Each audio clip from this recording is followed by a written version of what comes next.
আপনি এই পৃথিবীতে যতই কষ্ট করেন না কেন, যত কিছু করেন না কেন, যদি পরিকল্পনার মতো কাজ না করেন, যদি সঠিক বুদ্ধি না করে কাজ না করেন, তাহলে কখনো সফল হতে পারবেন না।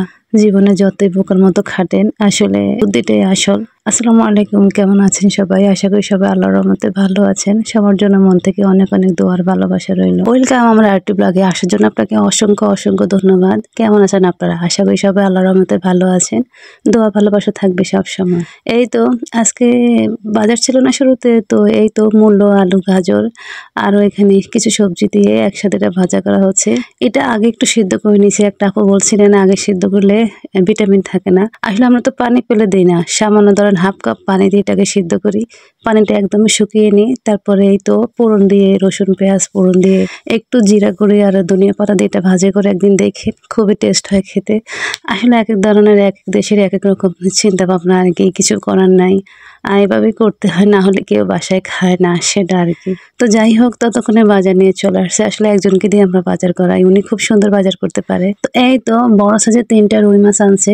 রুই মাছ 3টে আসলে অনেক বড় সাইজের ছিল।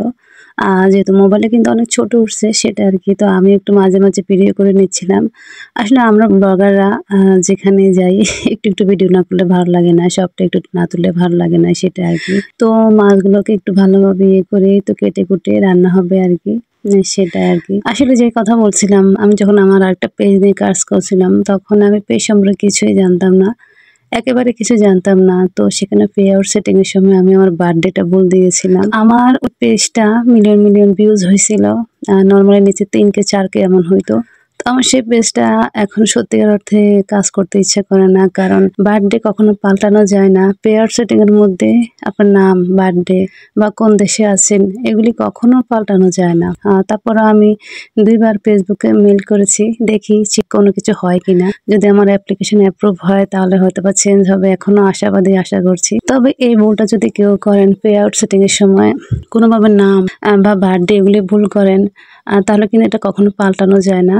খুব সম্ভবত কম পাল্টানো যায়, যদি আপনার অ্যাপ্লিকেশন মঞ্জুর করে তাহলে সেটা অন্য কথা। তা আর কি, আমার পুরোনো পেজটা ভাইরাল করার জন্য আমি সব ধরনের টপিক ব্যবহার করছি, যেটা আপনি দিলে ভাইরাল হবে, সব ধরনের সব ট্রাই করছি এবং ভাইরালও হয়েছে। তো সমস্যার জন্য এখন হয়তো বা শেষ, তাই আমার মনটা পুরো ভেঙে গেছে, কি আর বলবো। আজকে বাজার ছিল না বলে সিম ভর্তা করা হবে, টমেটো ভর্তা করার জন্য এগুলি নেওয়া হয়েছিল। পরে আর যেহেতু বাজার নিয়ে আসছে, টমেটো ভর্তাটা করা হয়নি, সিম ভর্তা করা হয়েছে। আর এই তো ভাজি, আর এই তো এখানে সিম আলু ফুলকপি রান্না হবে। আসলে বাইরে প্রচুর রৌদ্র চলে আসছে, বাট এখানে রান্না করতে অনেক ভালো লাগে। তো এই তো এখানে রান্না টান্না করে নেওয়া হচ্ছে আর কি। আর আমি মাঝে মাঝে একটু ভিডিও করে নিচ্ছি। আসলে আমার ওই পেজটার মধ্যে এত সুন্দর ভিউ হইতো, আর যখন আমি জানছি যে আমার বার্থডেটা ভুল হয়েছে, সেটার জন্য আমি কখনো মোটিভেশন পাবো না। তারপর আমি প্রায় 1 মাস 1.5 মাস কোনো কাজই করিনি আমি ওই পেজে। তো কাজ করা ছাড়ার পর আমার পেজটা একদমই ডাউন হয়ে গেছে, কিন্তু এখন ওই পেজটার জন্য অনেক মায়া লাগে। তাই আমার নতুন একটা পেজ খুলেছি, ঠিক আছে, সেটা এটা, বাট ওটাকে বলতে পারি না। তো ওটার মধ্যে আমি ভিডিও টিডিও মাঝে মাঝে ছাড়ি, এখানে ছাড়লে ওখানেও ছাড়ি, সেটা আর কি। এখন আশা করছি হয়তো বা ঠিক হবে। আমি আবারও মেল করছি, দোয়া করে আমার জন্য, যদি আমার পেজটা ঠিক হয়ে যায় আর কি। আর সবার জন্য মন থেকে অনেক অনেক ভালোবাসা থাকবে সবসময়। সবাই এই ধরনের ভুল করবেন না, ভালোভাবে এগিয়ে যাবেন, সে দোয়া থাকবে সবসময়। আর এই তো কথায় কথায় আমার ফুলকপি সিম আলু রান্না হয়ে গেছে, ভর্তা হয়ে গেছে। সবার জন্য দোয়া থাকবে সবসময়। আল্লাহ হাফেজ সবাইকে।